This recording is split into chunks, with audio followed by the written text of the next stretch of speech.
Well, that just about wraps it up for our report on the decline in the economy.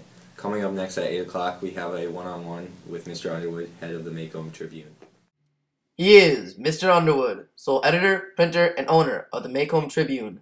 He gets the answers that people want to hear. This is One-on-One with Mr. Underwood. Hello everyone. Welcome to tonight's edition of One-on-One with me, Mr. Underwood. We have a good show for you tonight. We have a very special guest, so please welcome Jeremy Atticus Finch.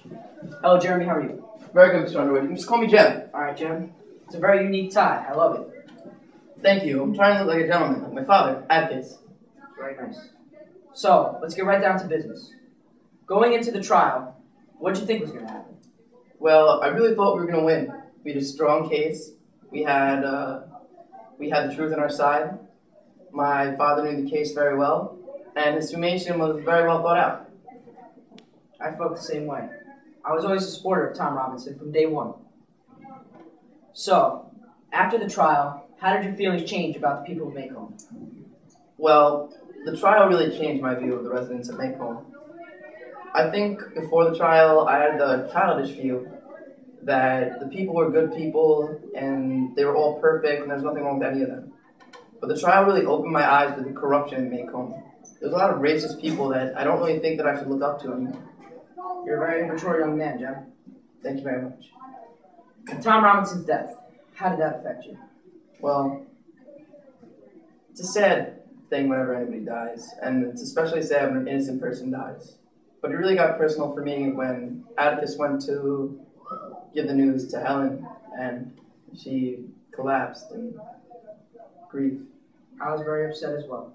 It's truly an injustice. We're going to take a quick commercial break, and we will be right back. Have you suffered an injustice and don't know where to go? Then call Atticus Finch, #1 lawyer in Macomb. He'll fight for what's right, and with Atticus, equality is his policy. He'll take anyone, no matter what age, gender, or race. So call Atticus at 516-66-FINCH today.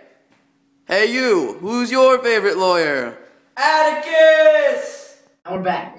So Jen, what's your relationship like with Scout? Well, Scout's my little sister, and I love her. But I used to see her more as a playmate and an equal a few years ago. But now I feel like the difference in maturity is really separating us. She really needs to start becoming more of a woman. I need to start becoming more of a man. That's interesting. On Halloween night, what happened? Well, Scout forgot her shoes, so we went back to the schoolhouse to get the shoes.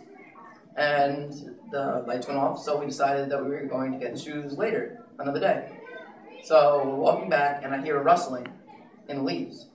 And I didn't want to alarm Scout, so I didn't say anything, but I just stopped. And it also stops. So we do that again, and we decide that Cecil Jacobs is trying to play a trick on us. So we yell at him, and then we keep moving. So we keep stopping and going again for a while, and then suddenly we stop, and the rustling doesn't stop, and we know we're in trouble. A figure comes out of the darkness, and I tell Scout to run. Mr. Yule just jumps on me. He snaps my arm and breaks it, and it's all I can remember. It's face black. I was in and out of consciousness. Scout told me that Boo Radley carried me back to the house. And then all I know is that Dr. Reynolds fixed my arm and I was all better. Well, that's terrible. I'm glad you're okay. Thank you. And Boo Radley, what's your relationship like with him? Well, at first, Boo Radley was some sort of monster created by the people. But as time eventually revealed him to us, we kind of saw him as more of a person and a really nice guy. He stitched my pants together. He even carried me and killed Bob Ewell when he was trying to hurt me.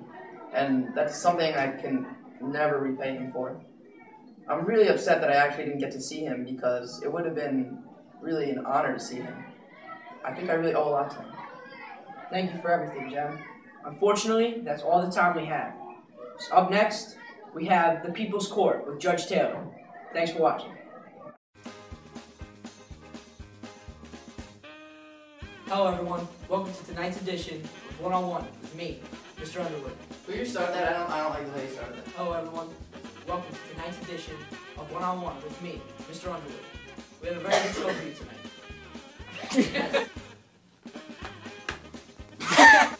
Hello everyone, welcome to tonight's edition.